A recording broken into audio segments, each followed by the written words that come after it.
What is up, everybody? We are back here at King Film Sports for the NFL Week 10 betting locks and game picks. But before we get into it, I have to thank you guys all for getting us to 2,000 subscribers. What a big milestone, and we thank you all for that, for your guys' support on the channel as of late. Keep it up with the comments and the likes and subscribes on the video. It is much appreciated.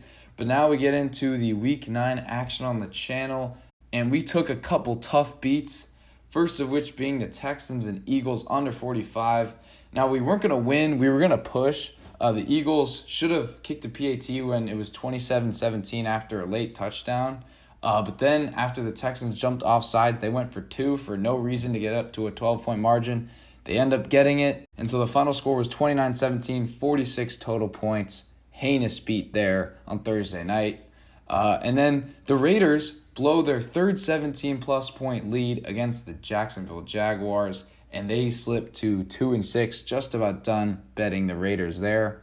Commanders held on at home against the Vikings at +4. Probably should have won that game outright, but in the end, we were just thankful that we covered.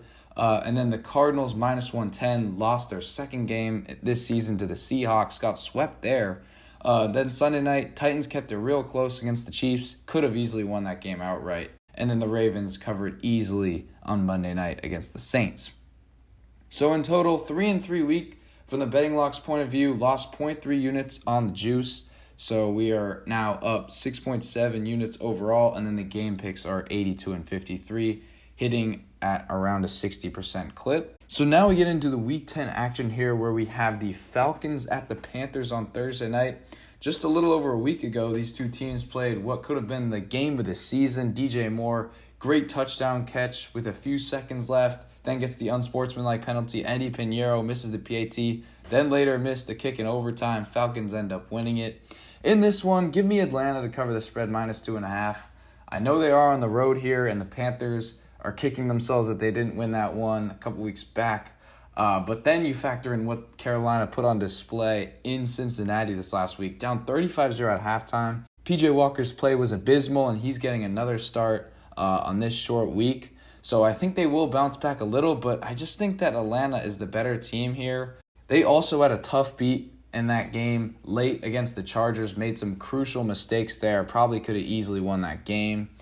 So I think Atlanta's just a better team here. Mariota and that potent running game will salt away the Carolina Panthers. So give me the Falcons to cover the -2.5 spread there. Next, we get to the Vikings at the Bills, and I'm taking the Vikings +7 here. It's not a great spot when you consider that the Bills are going to be on top of their game after letting one slip away in New York last week against the Jets, where Josh Allen played very badly. But Josh Allen dealing with a bit of a UCL injury here that he had a few years back as well. So I'm not sure if he's going to be 100% or if he's going to practice all the way this week. I do expect him to play, but just not be as effective as he usually is. And this Vikings defense has been great this season.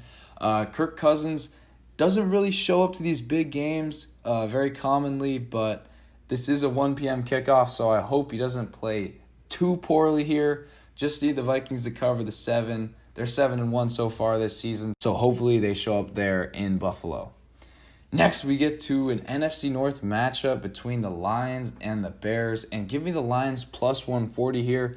I have really liked the Bears' play this season, but I don't know why the Lions are getting such a good price, even though it is in Chicago. Lions, great win at home last week against a struggling Packers team. That's just what Detroit needed at this point. Their offense still wasn't great, but their defense for once came to play.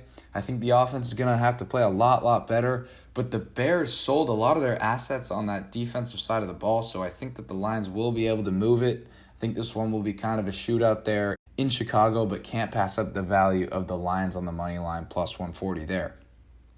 Next, we get to the Saints at the Steelers. Similar matchup of sub-500 teams. Give me the dog money line. Steelers +130 here, coming off of the bye. I trust in Mike Tomlin's preparation here. Kenny Pickett didn't have too many reps coming into the season, so I think that bye week is going to help him out tremendously. And the Saints just have not looked good with Andy Dalton. I mean, I don't know why Jameis Winston isn't playing for this team. Dennis Allen just seems to not be a very good coach in this league. I think that this is a coaching mismatch, and I think Pittsburgh at home here after the bye, they will get it done. Plus 130 on the money line. Great value there as well.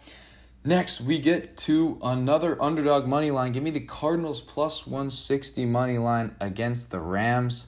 I just refuse to believe that the Cardinals will be swept by another divisional opponent. They got swept by the Seahawks. Already lost earlier this season, I think in week 3 to this Rams team. I know Kyler Murray hasn't been playing great, but he's got to figure it out with DeAndre Hopkins. And this offense just has to play a lot better than they did against Seattle last week.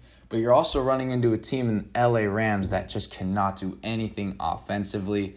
Their offensive line can't block anyone, and Matthew Stafford can only throw it to Cooper Kupp. He has no other weapons, and they cannot run the ball for anything right now. So I think this one might be a low-scoring dogfight, but just love the value with the Cardinals at plus 160 there. Then we get to the Sunday night matchup where we got the Chargers and the 49ers here.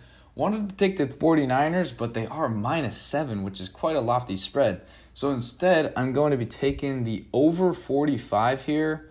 I'm usually an under better, but I just think that this Niners offense is so good. Coming off of the bye week with Shanahan's play calling, you've got Christian McCaffrey, Deebo Samuel, Brandon Ayuk, George Kittle. So I think this Niners offense could put up north of 30 points, especially when you consider that the Chargers defense is ravaged with injury. So I think that's a good matchup for them there. And then the Chargers, I think they're going to have to respond by putting up a lot of points. And I think Herbert will have a decent day against the Niner defense. So I think over 45 is a good play there. And then we get to the Monday night matchup where we have the Commanders at the Eagles. Don't love it, but I will take the Commanders plus the 11. They had a 3-game win streak going, and then they very easily could have beat the Vikings there. Taylor Heineke had a costly interception in the fourth quarter. If not, they could have held on for the victory there. So I think that the Eagles have been playing very well, and they are coming off of a quasi-mini bye because they did play on Thursday night against the Texans, although that game was closer than I thought it would be. So I think that this will be a physical type football game, probably be low scoring, and hopefully the Commanders can cover the 11-point spread there. So with that being said, let me know what you guys think of my plays in the comments down below. As always, be sure to like and subscribe, and I will see you all in the next one.